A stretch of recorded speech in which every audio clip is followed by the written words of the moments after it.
The next area of argument that we are going to talk about is goals.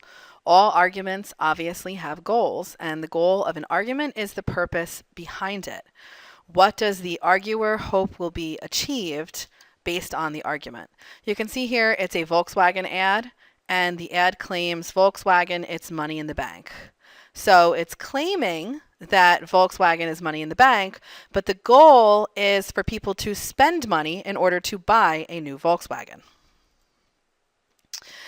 It's good to break down arguments based on ultimate goals and intermediate goals. If you think about your paper, the ultimate goal is to prove your claim, and intermediate goals would be to prove different parts of your claim through your different body paragraphs. To put it in different perspective, we have here the game of Scrabble. The ultimate goal of Scrabble is to win the game with the most points. Intermediate goals would be to land on double word scores or triple word scores, to use all your letters, or to use high point letters. The Fox and the Grapes is a rather well-known story. Fox was wandering down a country lane one day when she noticed some grapes growing over an arbor. One bunch was especially attractive. The grapes were as big as a cow's eyes and as purple as midnight. They glistened with morning dew.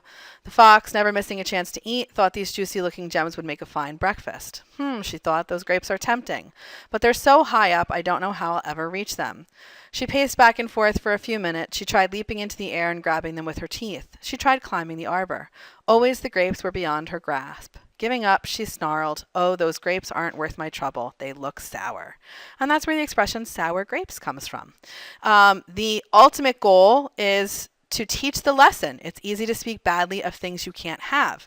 Intermediate goals, it has to show that the grapes really did look good and very tempting, and that the fox couldn't get the grapes in order to teach the ultimate goal that things look sour when you can't have them.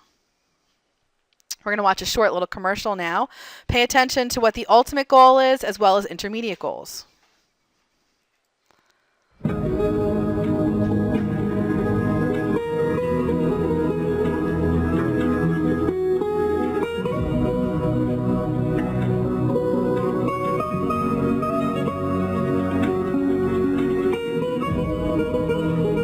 less time getting there and more time being there. The islands of the Bahamas. Save up to $150 on your Bahamas getaway and ask about our small treasures properties called Destination Bahamas at 800 Bahamas.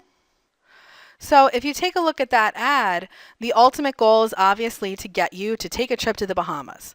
But the intermediate goals are to show you how relaxing it is, how much fun it is, and it also gets to the point where it talks about how close it is, that you're not going to spend a lot of time getting there, and that you're going to save money as well, so that it's worthwhile for you to get there. So the intermediate goals lead to the ultimate goal of trying to get you to buy a vacation to the Bahamas, which we could all use right about now. This is a chart. I know it's going to be small and rather hard to say. This is from 1997. It's the median weekly earnings of full-time workers by occupation. Men's on the blue side, women are on the pink side. So you can see administrators and officials, public administration, 876 for men, 653 for women.